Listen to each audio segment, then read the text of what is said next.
নমস্কাৰ বন্ধুসকল, প্ৰজ্ঞান ইউনিভাৰ্ছ চেনেলত আপোনালোকক সকলোকে স্বাগতম জনাইছোঁ। মা দুৰ্গাৰ পবিত্ৰ আগমনৰ দ্বাৰা আপোনাৰ জীৱন সুখেৰে পৰিপূৰ্ণ হওক, আপোনাৰ প্ৰতিটো কামনা পূৰ্ণ হওক আৰু আপোনাৰ ঘৰখন সুখ আৰু সমৃদ্ধিৰে ভৰা হওক। সকলোকে শাৰদীয় নৱৰাত্ৰি আৰু দুৰ্গা উৎসৱৰ শুভেচ্ছা জনালোঁ। প্ৰিয় দৰ্শক, দুৰ্গা পূজা কেৱল আমাৰ জীৱনৰ উৎসৱ নহয়, অনুভূতি, আৱেগ আৰু সংস্কৃতিৰ এক অপৰিহাৰ্য অংগ। বছৰৰ প্ৰতিটো দিনেই আমি সেই মহান মুহূৰ্তটোৰ বাবে অপেক্ষা কৰোঁ, যেতিয়া ঢোল শংখ বাজিব আৰু চৌদিশে শেৱালি ফুলৰ গোন্ধত পৰিৱেশ মনোমোহিত হ'ব। দুৰ্গা পূজা 2025লৈকে সকলোৰে মাজত বিশেষ আগ্ৰহ দেখা গৈছিল, কাৰণ এইবাৰ পূজাৰ দিন আৰু তাৰিখ একেবাৰে অনন্য ৰূপত পৰিছে। আজিৰ আলোচনাত আমি বিতংভাৱে জানিম দুৰ্গা পূজা 2025ৰ সম্পূৰ্ণ তাৰিখ, প্ৰতিটো দিনৰ বিশেষ তাৎপৰ্য, দুৰ্গা পূজাৰ পৌৰাণিক আৰু আধ্যাত্মিক তাৎপৰ্য, পূজাৰ সময়ত সামাজিক আৰু সাংস্কৃতিক পৰিৱেশ, ভক্তৰ বাবে বিশেষ বাৰ্তা। দুৰ্গা পূজাৰ দিৱস আৰু তাৰিখ যদি চোৱা হয়, মহালয়া 21 ছেপ্টেম্বৰ দেওবাৰ। আজিৰ পৰাই মূলতঃ দুৰ্গা পূজা আৰম্ভ হয়। পুৱাৰ ভাগত ৰেডিঅ' বা টিভিত মহিষাসুৰ মৰ্দিনীৰ চণ্ডীপাঠ শুনা যায়। দেৱী দুৰ্গাক আমন্ত্ৰণ কৰা হয় আৰু ভক্তসকলে অনুভৱ কৰে যে মা দুৰ্গা পৃথিৱীলৈ আহি আছে। মহাপঞ্চমীত 27 ছেপ্টেম্বৰ শনিবাৰ, মণ্ডপত মূৰ্তি স্থাপন আৰু শেষ মুহূৰ্তত সজ্জা। মহাপঞ্চমীৰ পৰা আৰম্ভ হয়, ঢাকিৰ আগমন আৰম্ভ হয় আৰু পূজাৰ আনন্দ ক্ৰমান্বয়ে গভীৰ হৈ পৰে। মহাষষ্ঠী 28 ছেপ্টেম্বৰ দেওবাৰ। আজিৰ দিনটোতে দেৱীক জাগ্ৰত, নিমন্ত্ৰণ আৰু অধিবাস কৰা হয়। ভক্তসকলে বিশ্বাস কৰে যে আজিৰ পৰাই দেৱী পৃথিৱীলৈ আহে। সন্ধিয়া মণ্ডপত ভক্তৰ ভিৰ। মহাসপ্তমী 29 ছেপ্টেম্বৰ সোমবাৰ। কলাবতী স্নান, মূৰ্তি পূজাৰ আৰম্ভ আৰু মহাপূজাৰ প্ৰথম দিন।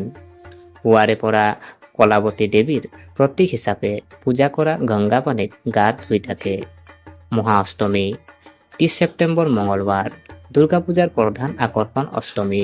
গোটেই দিনটো অষ্টমী পূজা, চণ্ডী পূজা, অঞ্জলি অনুষ্ঠিত হয়। বহু ঠাইত কুমাৰী পূজা কৰা হয়, য'ত দেৱীক কুমাৰী ছোৱালীৰ ৰূপত পূজা কৰা হয়। ইয়াৰ পিছত মহানৱমী 1 অক্টোবৰ বুধবাৰ। আজিৰ দিনটোত দুৰ্গা দেৱীৰ মহাশক্তি পূজা কৰা হয়। নৱমী ঘৰুৱা যজ্ঞ অতি শুভ বুলি গণ্য কৰা হয়। নৱমীৰ নিশালৈকে মণ্ডপত ভক্তৰ ভিৰ থাকে। ইয়াৰ পিছত যদি চোৱা হয় বিজয়া দশমী 2 অক্টোবৰ বৃহস্পতিবাৰ। আজিৰ দিনটো দেৱী দুৰ্গাক বিসৰ্জন দিয়া হয়। ভক্তই সকলোৰে মাতৃক বিদায় দিয়ে। সেন্দুৰ খেল, ঘৰে ঘৰে মধুৰ মুখ আৰু সৌভাগ্যৰ শুভেচ্ছা আগবঢ়োৱা হয়। প্ৰতিটো দিনৰ মহত্ব যদি চাওঁ, মহালয়াৰ দিনা পুৱাৰ চণ্ডীপাঠে আমাৰ হৃদয়ত একে বেলেগ অনুভূতি জাগ্ৰত কৰে। বিশ্বাস কৰা হয় যে আজিৰ দিনটোত দেৱীয়ে মহিষাসুৰক বধ কৰিবলৈ মৰ্ত্যলোকলৈ যাত্ৰা আৰম্ভ কৰে। ষষ্ঠীত যদি চোৱা হয় দেৱী আলোকিত হয় আৰু পৌৰাণিক কাহিনী অনুসৰি ৰামচন্দ্ৰই লংকা যাত্ৰাৰ পূৰ্বে ষষ্ঠীৰ দিনা দেৱীক পূজা কৰিছিল। তেতিয়াৰ পৰাই আজিৰ দিনটোক দেৱীৰ জ্ঞান লাভৰ পৰম্পৰা চলি আহিছে। সপ্তমী যদি চোৱা হয়, সপ্তমীৰ দিনা কলাবতী গংগা পানীত গা ধুই দেৱীৰ কাষত ৰখা হয়। অষ্টমীৰ অঞ্জলি আমাৰ আৱেগৰ কেন্দ্ৰবিন্দু। ভুৰভুৰাই ভক্তিসকলে শাৰী পাতি অঞ্জলি অৰ্পণ কৰিবলৈ আহে। ইয়াৰ বাহিৰেও বালি পূজা অষ্টমীৰ বিশেষ আকৰ্ষণ, য'ত দেৱীক চামুণ্ডা ৰূপত পূজা কৰা হয়। ইয়াৰ পিছত যদি নৱমী যদি চোৱা হয়, নৱমীৰ দিনা দেৱীক মহাশক্তি হিচাপে পূজা কৰা হয়। দেৱী দুৰ্গাক অসুৰ ধ্বংসকাৰী হিচাপে পূজা কৰা হয়। আজিৰ দিনটোক ভক্তসকলে দেৱীৰ ওচৰত শক্তি আৰু সাহস বিচাৰি প্ৰাৰ্থনা কৰে। দশমী হৈছে আনন্দ আৰু দুখৰ সমন্বয়। এফালে দেৱীক বিদায় দিয়াৰ বেদনা, আনফালে শুভ বিজয়া উদযাপনৰ আনন্দ।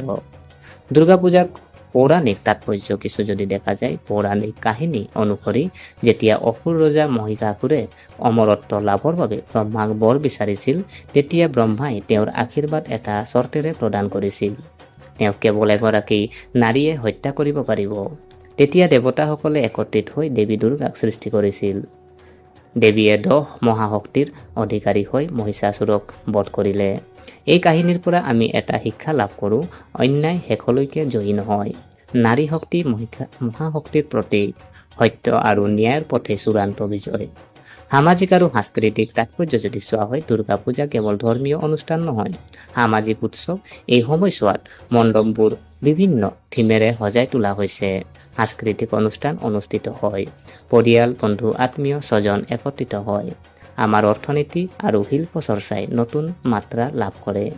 এই 4 ৰাশিৰ বাবে দুৰ্গা পূজা 2025 কি ভাল খবৰ কঢ়িয়াই আনিছে সেই বিষয়েও বিতংভাৱে জানোৱা হওক। প্ৰিয় দৰ্শক, প্ৰথমতে জানোৱা হওক মেঘ ৰাশি। ভাগ্য আপোনাৰ লগত আছে। দুৰ্গা পূজাৰ সময়ত মেঘ ৰাশিৰ জাতক জাতিকাৰ বা মা দুৰ্গাৰ বিশেষ আশীৰ্বাদ লাভ কৰিবলৈ গৈ আছে। এই সময়ছোৱাত আপোনাৰ জীৱনত নতুন সুযোগৰ দুৱাৰ খোল খাব। চাকৰি আৰু কেৰিয়াৰত বাকী থকা কামবোৰ দ্ৰুতগতিত সম্পূৰ্ণ হ'ব।